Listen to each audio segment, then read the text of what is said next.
Okay, welcome back guys again, and this is a follow-up video after the third part where we discussed and I demo a working player movement.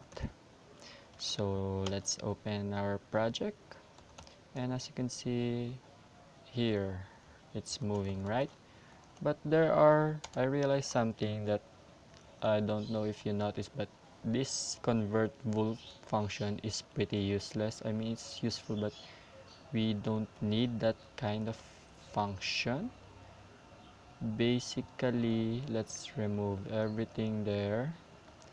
Let's remove this, because what we can do is, instead of using a function that returns a value using ternary operators, what we can do is use directly or use straight away that ternary operation. So this one, okay, this works. This is supposed to be 0, and this is supposed to be 0 while this is -1. Okay, so instead of using this, which basically gets the value from here, this will be here and then we'll return this. What we can do is remove that. Oh no, not the function. What we could do is just straight away do this. So this returns a value. It's either true or false, and then we will do this ternary. So the value of this right variable is based according to this ternary operation. Okay, so as you can see, this still works. And as you can see here, if we in our previous example, if we press both buttons, uh, that the player still moves, but here it kinda not move at all, so that's good. So there you go, this is a quick way to fix it. So basically, I'm going to explain ternary operators here also. Ternary operators are pretty advanced, but very awesome and cool if you master it. So basically, this is like an invisible if statement. Okay, so basically this first part means if this is true, we can do this is shortcut for like that. So if this is the first operation or the first comparison. If this value is equals to true, so this will be true, right? If you press right button, this will be true. And this is and or are logical operation.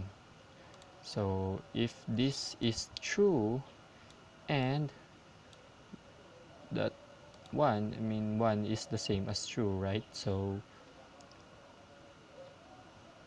this will return that.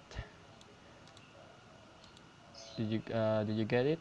So if this is true, this will that will return 1 because it will be the same.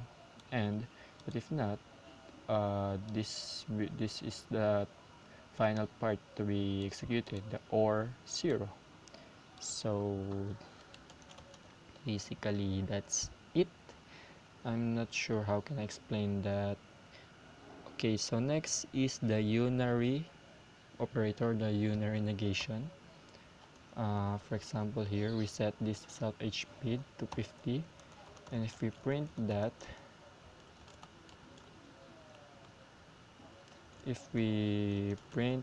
value, we get 50, right? So if we want to make that value negative, we can either multiply it by -1 or just use this unary negation. It means the value will be negate or will be in negative form. As you can see, it's -50. So that's it. So another one, and I think the most used one, is the binary operation. Binary operations are uh, addition, subtraction, multiplication, division, and modulo. Modulo will return the remainder of the equation.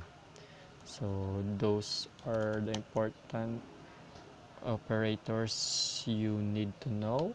And also this is equals to true is a relational operation.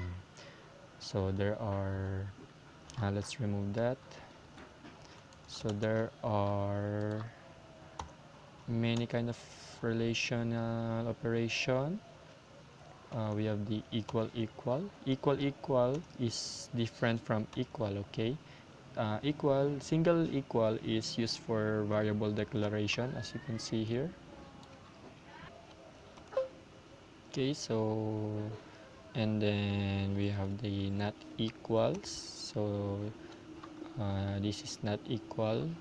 We have the less than, greater than, less than or equals, greater than or equal. So those are relational operators.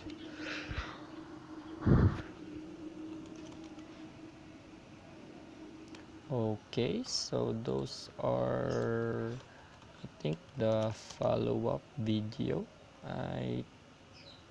It's a quick fix, and also I guess I explained ternary operator precisely, but you can check the Lua site for more information. Okay, see ya.